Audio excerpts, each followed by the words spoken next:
Hello, hello. Thank you for listening to A Glimpse of the Kingdom. I am David Pendergrass. Can you do me a favor? Can you please, if you like these podcasts at all, please help me share the news? Who can you send this to? Who needs to know that there is a free online resource full of carefully thoughtful responses to various theological, biblical, relational, leadership questions and issues? Who needs to know about it? With whom can you share this? Help me. Help me help you. That's from Tobey Maguire. Jerry Maguire, not Tobey Maguire. He's the actor. Yeah. I don't know if Tobey Maguire ever said it, but Jerry Maguire sure did. Help me help you. Well, send it to people. Hey, there's reason why people fail at goals. When I'm recording this podcast, it's a new year, and there's a lot of reasons why people fail at their goals. I want to reflect very briefly at some of the reasons. There are so many books on this topic, blogs, podcasts, all kinds of things, but I have not done one, and I thought it'd be worthwhile reflecting on just a few things. There are some common problems of why people set goals or think they're setting goals and don't accomplish them. I mean, I've seen all kinds of studies that demonstrate people fail miserably their so-called New Year's resolutions within a few weeks. But not just to mention New Year's resolutions, but my point here is goals in general, of which, of course, those can be a part. One of the chief reasons why people fail at goals, I've noticed, is that they say things like this. And let me just, for example, the most common goal is to say weight. I want to lose weight. Well, I want to is not a goal. Now, yes, it's good to have a destination. In that sense, it's a goal. I want to get to X. But a real goal is something that you can measure, and you can't measure desires. You can't measure, I want to. So saying, I want to learn to play the guitar, I want to go to Mexico to visit this year, I want to lose weight, is not a goal. And one of the main reasons why people don't ever reach the goals is because you didn't set one in the first place. You didn't make a goal. You didn't set a goal. You just stated a desire. And they are not the same thing. I, right now, am on the keto diet, trying to trim down. I want donuts. Golly, I want donuts. I want deep dish pizza. I want Snickers. Everything in the world apparently has carbohydrates in it. And I can't eat hardly any carbs on the keto diet. I am staring at the desk upon which this microphone sits, and I'm thinking about eating it, but it might have carbs in it. It's crazy. Anyway, that's not a goal. It's not a goal to eat donuts because I said I want donuts. Just saying I want donuts. It's the exact same as saying I want to lose weight. One of the reasons why you go, yeah, it didn't work out is because you didn't set a goal in the first place. All you did was state a desire. So the first healthy tip in reaching your goals is to actually state the goals. Don't say I want to. Say I will lose weight. I will lose weight. Think about that for a second. If I need to go to the grocery store, I don't say I want to go to the grocery store. I say I am going to the grocery store. Now, I can say I want to go to the grocery store, but I mean something more than that. I mean, I am going. I'm going. Why? I'm going to make it happen. That is a goal. I'm going to the grocery store because why? Why I need X, Y, Z. I'm going to get there. Well, my car's broken. Well, I'm going to walk because I'm going to the grocery store. And psychologically, it really helps you to shift from, well, I want to, which is not a goal at all, to actually making the goal. Just actually making the goal. And secondly, the second thing I'd say is, and this is related, when you make the statement, I want to, or you state a desire, you're talking about something you can't control. We can't control desires. We can't control wishes that much. We can't control those they can come and go. And your goal should always focus on what you can control. You can't control the weight. You can't control those grades. I want to increase my grades this year. I want my grades to go up. I want to get that degree. You can't control those things. You can't. Well, David, does that mean it's bad to say I want to lose weight? No, you can state your desires, but that's not a goal. One number is, and number my point here is a lot of the reason why people don't meet their goals is because they have not articulated a goal that they can control. What you can control are steps that you think get you there. You can control that. You need to leave the consequences to the process. For example, I will lose weight in 2019. Okay? How do I reach that? How do I reach that goal of losing weight? Well, that's where you're going to do some research, talk to a specialist, read the books, do whatever, start making necessary steps. I can control what goes in my mouth. I can control so forth. I read a study the other day that, this should be pretty commonsensical, but the study again demonstrates it, is that when people say, well, I can't lose weight, I've tried everything, that statistically most people overwhelmingly overestimate how much exercise or how many calories they think they've burned, and they always underestimate how many calories they've actually eaten. That is to say, they don't really make the necessary steps to lose weight. You can control those things. If it went in your mouth, outside of you being tied up and someone shoving food in your mouth, you get to control what you eat. You might, well, I don't want that. That's fine. Just don't. But the point is, then say, I'm not going to meet my goal. I don't have the goal of losing weight. If I deliberately choose to go eat a Big Mac and fries every day, or a dozen donuts, even from Krispy Kreme, yes, that's worth it sometimes. But anyway, the point is, a lot of the reason why, one more time, a lot of the reason why people don't meet their goals is because their goal is based upon something that they cannot control. So my second major healthy tip is make your goal based on something you can control. Another example, I tell my children this. We talk about having good grades, and I always say, I want you to have great grades. That's wonderful. But what I really want is for you to develop good study patterns, healthy study rituals and patterns that it will almost certainly lead to you learning. You cannot control the grades. You cannot control how your memory works to recall that exact information on the test. You can't. You can control whether or not you turn the daggum phone off, or the laptop off, or the video game off. You can turn that off. You can turn on those notes, and you can study as hard as you can. And when they do those things over the long haul, of course, statistically speaking, what happens is the grades do skyrocket. They go up. But they don't always. That's fine. But we don't base our love, our acceptance, and our achievement based on the grades. We don't ground them for that. We ground them based on we know if they're being lazy, because they can control study habits. Those are very different things. Same thing with you. You can control so figure out what's the goal you're trying to meet. What steps does it take to get there? And is your goal really, can you control it? Or are you saying something that really is logically, it's outside of your control? If it's outside of your control, you might be heading for heartache. I think it's an old 80s song. I don't know. So the first one is, don't say I want to. That's not a goal. That's a desire. The second thing is, make sure your goals are something you can control within reason. The third thing is, I would say is, most people don't really want a new goal. A lot of reasons why people don't meet the goals is because they really don't want a new goal. That's true. Most people want to feel like they might achieve it. Most people like the feeling, the idea of having a goal, but they don't really want a new goal. Do you really want to change? Or do you like the feeling of wanting to change? Those are very different.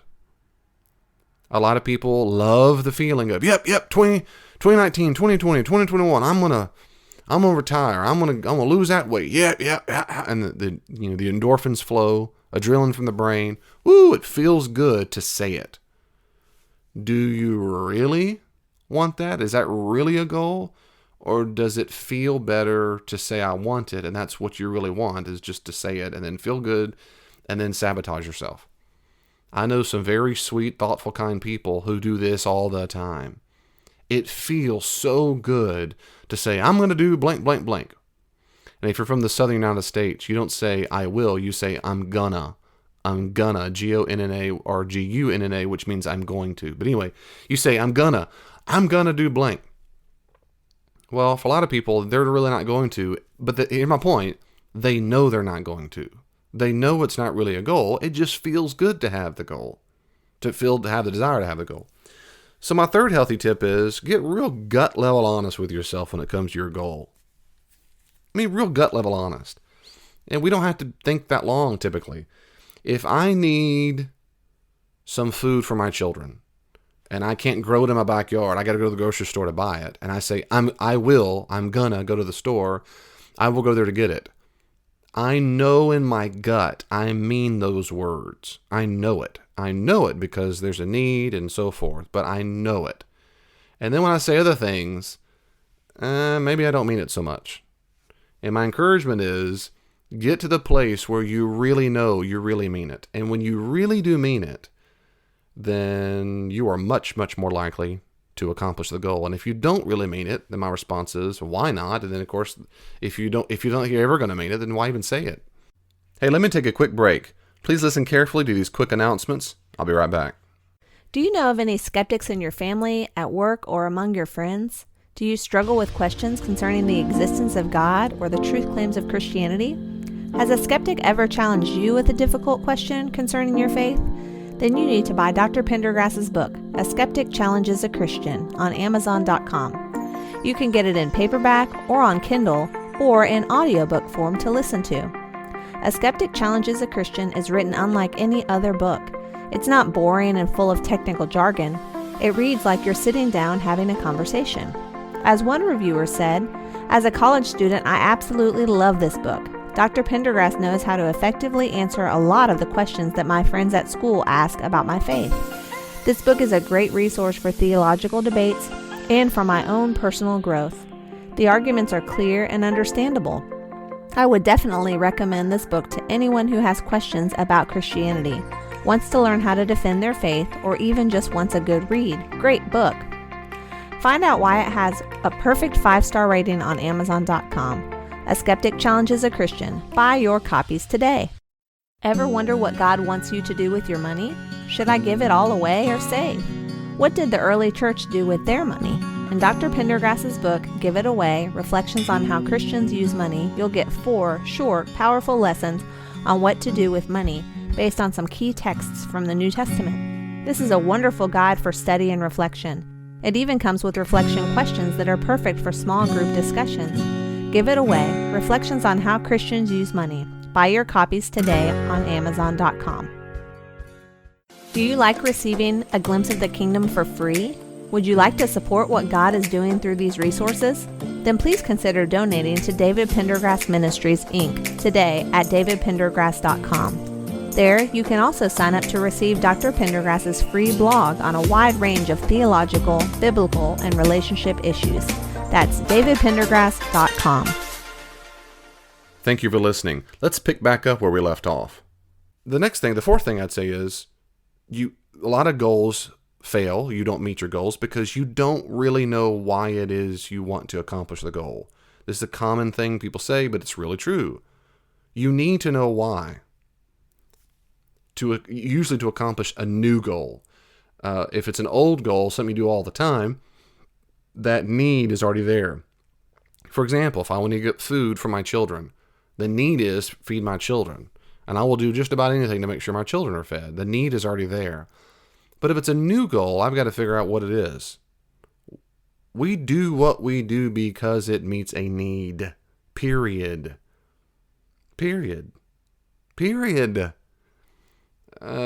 People learn to play the guitar, you might say, for no reason. Well, because they have a need for some reason. The need for adrenaline, the need to accomplish challenges, the need to be competitive and to compete with some person, or maybe their past, or maybe a need to gain their parents' affection or someone else's attention, to get praise, the need for, on and on, to need to be in a certain group of people. There is a need you're getting met. Desires, just wishes alone are not it. They're just not. There's a need, some kind of emotional, physiological, psychological need is what drives it. And most people fail to have a real goal because they get established, rather, because we don't really feel like we need it. So, for example, my guitar analogy. I say, well, I'm going to play the guitar in 20 whatever. The answer is, will you really? Yeah, I'm going to. Why? If you go, I don't know, then you're probably not going to meet the goal. That's my point here. That's my fourth point here, is that if you go, I don't know, if you say, well, I don't have a deep need, I'm not lonely, I'm not hungry, I don't need to eat the guitar and so forth, but what is it? What is it really? And it might be, well, this is for you. You make up a need. Make up something you say that doesn't meet a need at all. And maybe it's my need for entertainment. That is a real need. God made us that way. That's okay. We have a need to be entertained. I have a need to help my brain develop because I'm getting older, And studies demonstrate that learning new skills, especially new languages, helps my brain develop. Figuring out something that helps the need. And that's my healthy tip number 4 on this issue. The flip side is it's going to help you a lot accomplish your goal if you know what the need is you're trying to meet. Maybe it's multiple needs, but try to figure it out and stick to it. And also, I'd put that everywhere, of course. I'd put that need everywhere. This is why I'm doing it. That's why I'm doing it. And then, let me one more example. People know what the need is of most goals they get accomplished when they have to do with life or death. That's an obvious thing, but it's true. It's amazing how many people had this before and after they were obese or whatever it is. Maybe they weren't obese. Maybe they're just out of shape. They find out they've got breast cancer. They've got to find out the diabetes, whatever. All of a sudden, the doctor says you're not going to last. All of a sudden, they're just Mr. and Mrs. Fitness, live in the gym. Everything. All of a sudden, there's a great need. That is survival. And of course, then what happens is they form the habit and they start loving it and they get involved and then they love it. My 5th thing I was going to say is a lot of goals don't get met because you don't form the necessary habit to get it done. Goals get met most of the time because you have habits that surround it that make sure it's accomplished.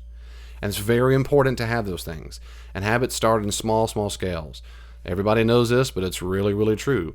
When I started going to the gym much more frequently a couple years ago, I knew that I couldn't control muscle gain. I couldn't control weight loss. What I could control is going to the gym and getting educated on what helps accomplish my physical goals, which mostly is stay alive and be healthy, keep my back straight and all that kind of stuff. So what I do? Well, I read some articles. I went to bodybuilding.com, which is full of stuff and it's free. And I thought, I need some habits. Well, I won't want to get up in the morning because it's a new routine. Why am I doing this? My need was to stay as healthy as I could, to live as long as I could, because I feel like it's very selfish when people don't stay in the best shape they can for their own family and for their children, for their grandchildren. And I'll get to that more in a second. But I didn't want to be selfish, and I want to stay healthy as best I can and produce doctor's visits and all that. So I knew there was a physiological need, and somewhat aesthetic need too. I certainly want my wife to find me physically attractive, and I know those features of myself and perhaps others that she finds physically attractive, and that matters a lot to me. So I got my needs in order, and then I want to change my habits. So to get up in the morning, I knew that I had to go to bed later at night. So I started developing a habit where I'd go to bed early at night. I developed a habit of putting out my exercise clothes at a certain place, a location. I made them easy to get to. Shorts on one side, t-shirts on one side. I filtered out the stuff I didn't want to wear, the stuff I knew I would wear. I put my shoes out and my socks out or whatever to make it real easy and fewer excuses. I bought pre-workout, and I really like having pre-workout because the caffeine really wakes me up. And I remember thinking, if I can just get the pre-workout in my body, and that became endorphins and whatever, and that helped form a habit loop. So when I start waking up to go work out, my brain starts thinking pre-workout, which is good because it's not crack and doesn't damage me. It's kind of like having a few cups of coffee and so forth, but it helps me get going. So there's all kinds of things. I won't tell you and bore you with all my details, but I deliberately tried to form habits around going to the gym. And of course, then going to the gym, I had a plan and so forth. What formed habits where it took away, and this is very, very important, it took away my need to have constant self-control and constant motivation. Now, there are days, few years into this, there are days I don't want to go to the gym. No, and I still have to kind of muster myself. But in general, it is habitual now. It feels very, very weird and icky if I don't go, and that's awesome. So one of the major reasons why your goals don't get met is because you didn't form habits around it to meet the goal. You don't play guitar, you've got to form the habit. You've got to get some kind of guitar you learn, some kind of time you set aside, get the lessons or whatever to where it takes away the willpower. The quicker you get to the habit, the better off you are. The better off you are. Get that habit. Another thing I would encourage you, a lot of people fail in their goals is because they just don't, and you might be this person, you just don't trust yourself. And that's a big deal when you don't learn to trust yourself. You say you're going to do it. You've said things in the past you're going to do, but you didn't do it. So when you say it, you're really kind of lying. You're lying to yourself internally or lying to someone else if you're explicating it. So my tip is make it about integrity. Make your meeting that goal about integrity, which for me is a chief value in my life. It is a governing value in my life. That if I say I'm going to do something, outside of being incapacitated, I will do it. Integrity is a very, very, very high value in my understanding of character and to be like Jesus. So, keep your word. Keep your word. So if you say, I will go to the gym, remember your measurable goals that you can control. I will go to the gym. And if I don't, that means I'm lying. So make that now, maybe back to the needs. Make it, I have to do this because I said I was going to. That might not motivate you much because maybe integrity is not high on your list, but it is on mine. I've got a couple accountability partners, and when I say I'm going to do something, if I say I won't do this or I will do this, it's a big deal to me. The next time they ask me, David, did you do it?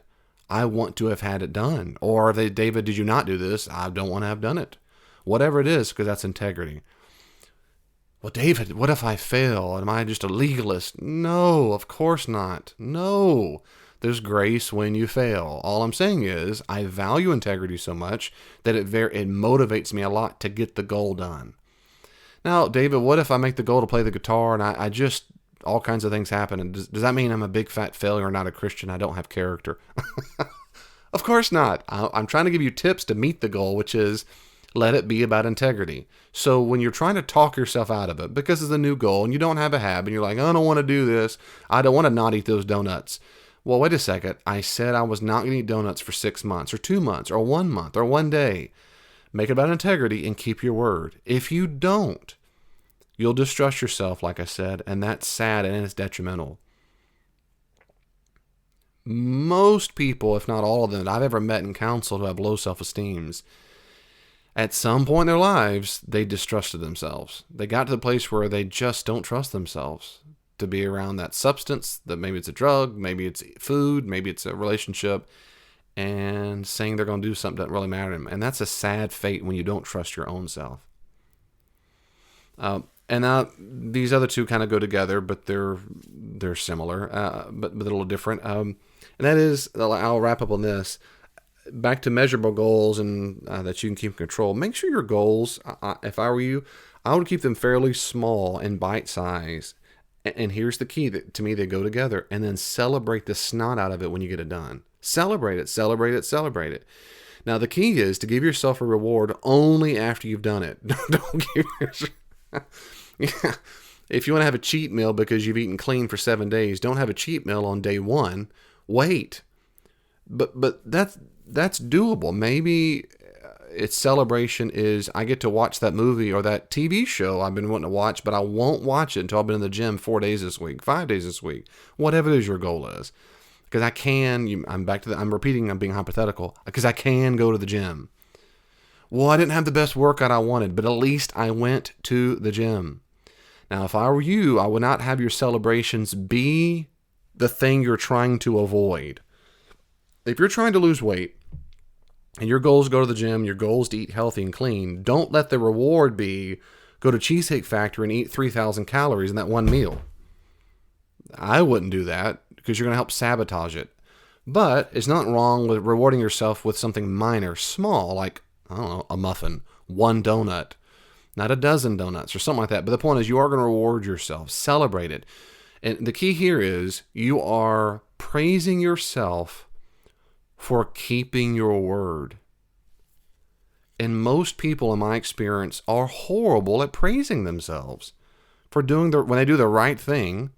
Remember having integrity, and they just whatever. No, slow down and say, man, way to go. Talk to yourself. You're not crazy.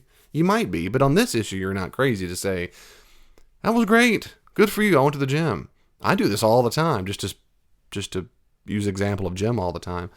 There are days you go to the gym and you're just exhausted or you didn't get the workout you wanted and you feel like, And I used to kind of beat myself up a little bit and go, oh, that was worthless. I was so tired. That wasn't even worth going. I don't do that anymore. My first thought, but I might start feeling kind of sad and disappointed.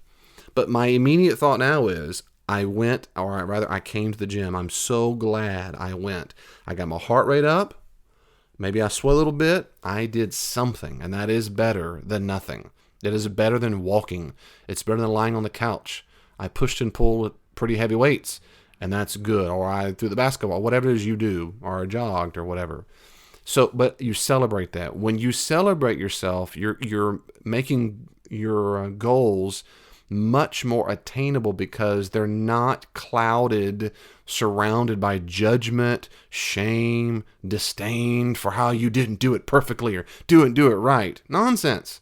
If that's your problem with internal dialogue, stop it. Knock all that off and praise the things you did, said you had a goal, and you did it. It's day 2 of getting up early. Wonderful. Praise God. Woo! It's day 4 of guitar lessons. All right. Woo! It's 30 seconds later and I didn't eat that donut at work. Woo! Whatever it is, just praise yourself. And then give yourself some kind of reward, a reward that helps you in your goal. If I were you, not a goal that takes you away from your goal. Well, those are quick tips. Well, the conversation isn't finished. You can always reach out to me on social media. Are you on Facebook? I am too. At Glimpse of the Kingdom. Glimpse of the Kingdom on Facebook. Be sure to like it and you can see updates there. Also, if you're on Twitter, check me out at Dr. D. Pendergrass, at Dr. D. Pendergrass, or at Glimpse the King, at Glimpse the King. And I try my best to respond to comments and questions on there as quickly as I can. If you want more, there are many more resources on the podcast and my blog. Go to my website, davidpendergrass.com, and you can see a full list of the podcast, and my blog is available for free. Are you active in a church right now? I'd be happy to come out to your church and do all kinds of classes and workshops there. Check out davidpendergrassconsulting.com, davidpendergrassconsulting.com for more information. And may God in His great grace give you even just a glimpse of His kingdom this week. See you next time.